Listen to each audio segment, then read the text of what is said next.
क्या हो गए, उस पर हमें यहाँ से सूचनाएं तो डिपार्टमेंट को चली गई है, लेकिन इसको अब इम्प्लीमेंट करने के हमने रेडी रखना पड़ेगा। और जरूरत पड़ी तो अतिरिक्त सप्लाई भी सुनिश्चित की जाएगी।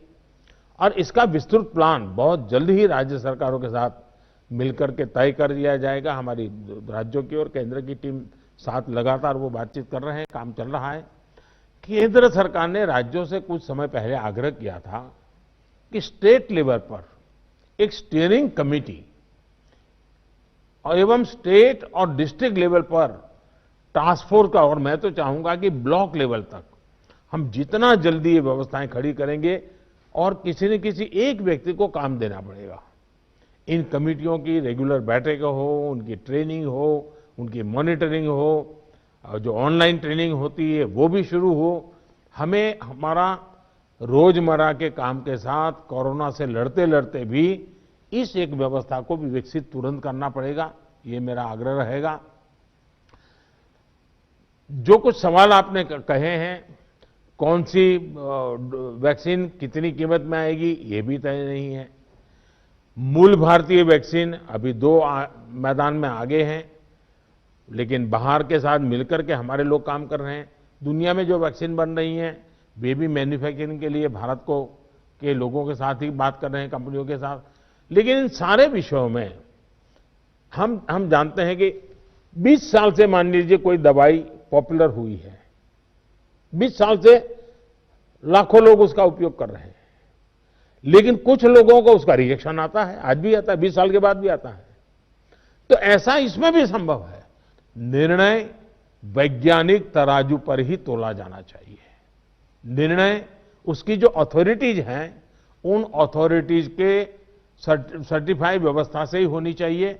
हम लोग समाज जीवन की चिंता करते हैं, लेकिन हम सब जानते हैं कि हम कोई वैज्ञानिक नहीं है, हम इसकी एक्सपर्टाइज हमारी नहीं है। तो हमें दुनिया में से जो व्यवस्था के तहत जो चीजें आती हैं, आखिरकार उसी को ही स्वीकार करना पड़ेगा और उसको स्वीकार करके हम आगे चलेंगे। लेकिन मैं आपसे आग्रह करूंगा कि आप के मन में जो योजना हो, खास करके वैक्सीन के संबंध में, किस प्रकार से आप डिलीवरी नीचे तक ले जाएंगे, आप जितना जल्दी बहुत डिटेल प्लान करके लिख करके भेजेंगे तो निर्णय करने में सुविधा होगी। और आपके विचारों का ताकत इसमें बहुत है। राज्यों का अनुभव बहुत अहमियत रखता है, क्योंकि वहीं से ये चीज आगे बढ़ने वाली है।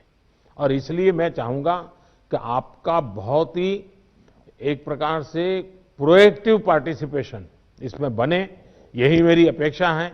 लेकिन मैंने पहले ही कहा, वैक्सीन अपनी जगह पे है, वो काम होना है, करेंगे, लेकिन कोरोना की लड़ाई जरा भी ढीली नहीं पड़नी चाहिए, थोड़ा सा भी ढिलास नहीं आनी चाहिए।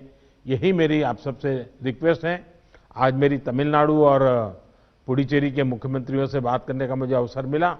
आंध्र से मैं फोन नहीं कर पाया था सुबह। एक साइक्लोन हमारे पूर्वी तट पे एक्टिव हुआ है, वो कल शायद तमिलनाडु, पुडुचेरी और आंध्र का कुछ हिस्सा वहां पर आगे बढ़ रहा है। और सारी भारत सरकार की टीमें बहुत एक्टिव हैं, सब लोग गए हैं। मैंने आज 2 आदरणीय मुख्यमंत्री जी से बात की थी, आंध्र के मुख्यमंत्री जी से अभी इसके बाद बात करूंगा।